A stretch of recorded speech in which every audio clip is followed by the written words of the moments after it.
Всем привет, это канал Намат Макс. Сегодня мы посетим старинное мусульманское кладбище и найдем очень интересные артефакты. Это место является древним памятником времен Железного века и охраняется государством. Получается, мы на месте древних захоронений 7-8 века до нашей эры. Можно увидеть здесь вот такие вот надгробные плиты арабской вязью. Это связано с тем, что в Казахстане 900 лет письменность основывалась на арабском алфавите. Это, конечно, было связано с распространением ислама. На такой письменности выпускались газеты и журналы «Айкап» и «Казах». Переход на кириллицу произошел в 1940 году.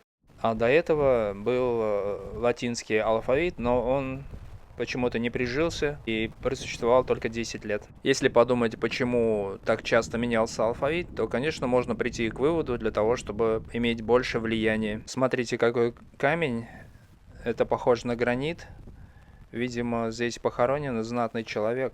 Эти надписи на плитах написаны на казахском языке.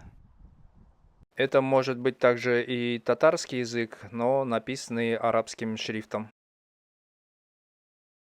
1924 год. Получается, этой могиле 100 лет. Специалистам нужно расшифровать эти надписи и показать общественности. Это будет очень важно для истории, для наследия. Посмотрите, вот на этом надгробии видны отверстия, похожие на следы от пуль. Возможно, это следы времен Гражданской войны, которые проходили недалеко от этого места, у моста, о котором я рассказывал в прошлом видео. На этой плите я могу разобрать только цифры. 1913 год.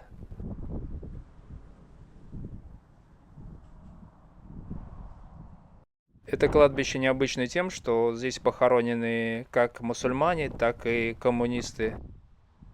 QR-код – это отличная вещь для городских исследователей. Перейдя по нему, я узнал, что здесь похоронен красный комиссар Шамсуддинов, который воевал вместе с Чапаевым против белых казаков. Это кладбище интересно тем, что оно разделяется по периодам. Есть древние захоронения, есть мусульманские могилы конца 19-го, начала 20 века, а также советские времен СССР и относительно современные. Получается, по этому кладбищу мы можем отследить историю страны, историю этой земли и увидеть, как все развивалось от древности к современности. Несмотря на то, что кладбище считается мусульманским, здесь я обнаружил могилу христианки. Возможно, это были члены семьи мусульман, исповедующие христианство. Я заметил, что здесь похоронены представители разных национальностей, в том числе казахи, татары, азербайджанцы. А также я вот увидел некоторые могилы со славянскими фамилиями и похоронены по мусульманским обычаям. Видимо, при жизни они приняли ислам. Очень много захоронено татар. Это объясняется тем, что здесь раньше была большая татарская слобода и большая татарская община. Мавзолеи в Казахстане очень сильно распространены, хотя мусульмане хоронят скромно и ограничиваются только надгробным камнем, что мы видели в старых могилах. Это связано было с тем, что у кочевых народов со времен монгольских завоеваний была традиция хоронить свою знать в мавзолеях и усыпальницах. Посещение кладбища заставляет задуматься о вечном, о бренности нашей жизни, о ее хрупкости и быстротечности. Поэтому цените своих любимых, родных, близких людей, пока они живы.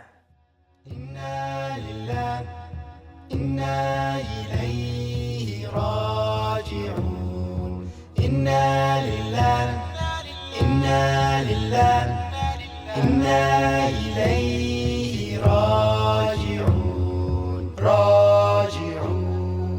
اللهم اغفر لهم وارحمهم، اللهم اغفر لهم وارحمهم، اللهم اغفر لهم وارحمهم وعافيهم واعف عنهم وأكرم نزلهم ووسع مدخلهم، اغسلهم بالماء والثلج والبرد ونقهم من الخطايا كما ينقى الثوب الأبيض من الدنس.